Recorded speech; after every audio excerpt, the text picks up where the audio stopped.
Bendición de lo alto al meditar hoy en la palabra de Dios. Meditamos en 2 de Crónicas capítulo 6, versículos 1 al 11. El deseo más apropiado. ¿Cómo es Dios según esta porción? Él existe aún en medio de la más oscura niebla. A través de estas palabras, Salomón hacía referencia a la espesa niebla que manifestaba la tremenda presencia de Dios, la cual no habían podido soportar los sacerdotes que habían entrado a la casa. Amados, en medio de eso que para nosotros es imposible visualizar un propósito, en medio de aquello que hace sentir inmóviles e impotentes nuestros esfuerzos, allí nuestro Dios sigue siendo Dios. Allí Él también es poderoso para actuar. Aleluya. Dios conoce nuestros más profundos deseos. Conoció los de David, conoce los nuestros. Gracias, Dios. Él también es quien cumple sus promesas. Salomón en el verso 4 está haciendo referencia al pacto que Dios había hecho con David, su padre, del cual podemos leer también en 2 de Samuel 7 y en 1 de Crónicas 17. Aquí, en 2 de Crónicas 6:10, Salomón reafirma su declaración, pues ve en él mismo, en su persona, el cumplimiento de aquel pacto, de aquella promesa.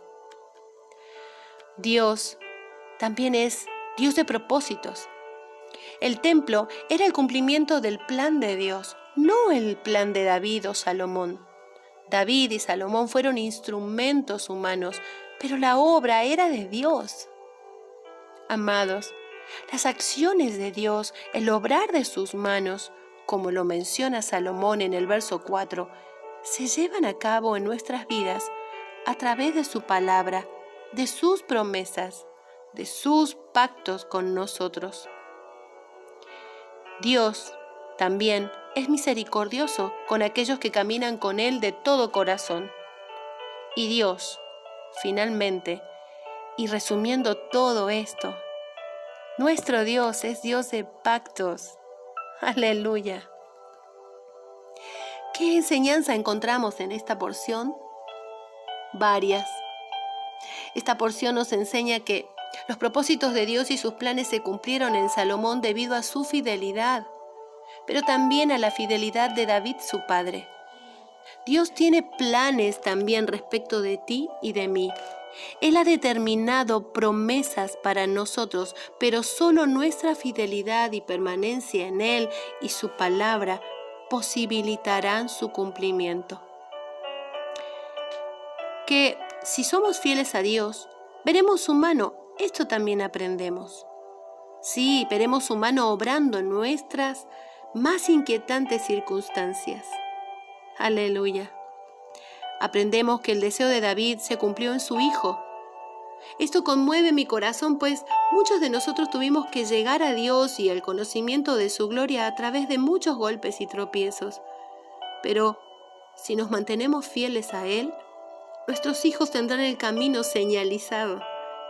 Y no digo que será pan comido, pero definitivamente será más sencillo encontrarse con sus propósitos, con los propósitos de Dios y el cumplimiento de sus promesas. Amén a esto. Aprendemos aquí que la alabanza de Salomón fue acompañada de acciones. No se quedó en brazos levantados, no. Prueba de esto es el verso 10 y 11, donde se expresa con frases como he puesto, he edificado. Y todas estas acciones fueron evidencias que estaban a la vista de cualquiera. Aleluya. ¿Hay alguna acción digna de imitar aquí? Sí, por ejemplo, es digno imitar la actitud de Salomón, de que la morada de Dios sea permanente, era su deseo, y para siempre. Lo leemos al iniciar la porción de hoy. En Cusco, donde vivimos, mi esposo y yo con nuestras hijas por casi 15 años como misioneros, pudimos edificar una iglesia. Tiene 2 pisos con las bases para un tercero. Sus cimientos son antisísmicos, dado que el terreno de Cusco es sísmico. Al dirigir aquella construcción, mi esposo hizo que las zapatas tuvieran 13 metros de profundidad, con suficiente elemento concreto como para que se mantuviera firme por muchos años y ante cualquier sismo. En nuestro tiempo allí hemos experimentado innumerables temblores, uno más fuerte que otro, pero ninguno ha podido conmover aquella construcción.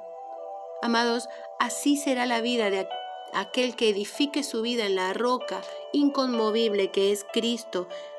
Será una relación permanente y constante, eterna.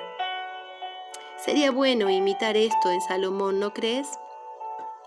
Amado, amada que meditas hoy conmigo, esta porción pone al desnudo los deseos que habitaban en el corazón de dos hombres muy especiales, David y Salomón.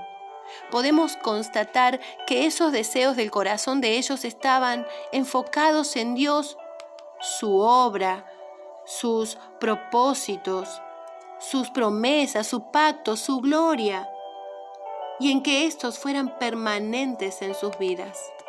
Aleluya. ¿En qué o en quién están enfocados los deseos más profundos de nuestro corazón? Oh, que sea en Dios y solo en Él. ¿Tienes planes, deseos, proyectos? ¿Los tengo yo? ¿Están estos enfocados en Dios, direccionados y alineados con sus propósitos? Deberíamos reevaluar esto a la luz de esta porción. Amén. Dios nos bendiga.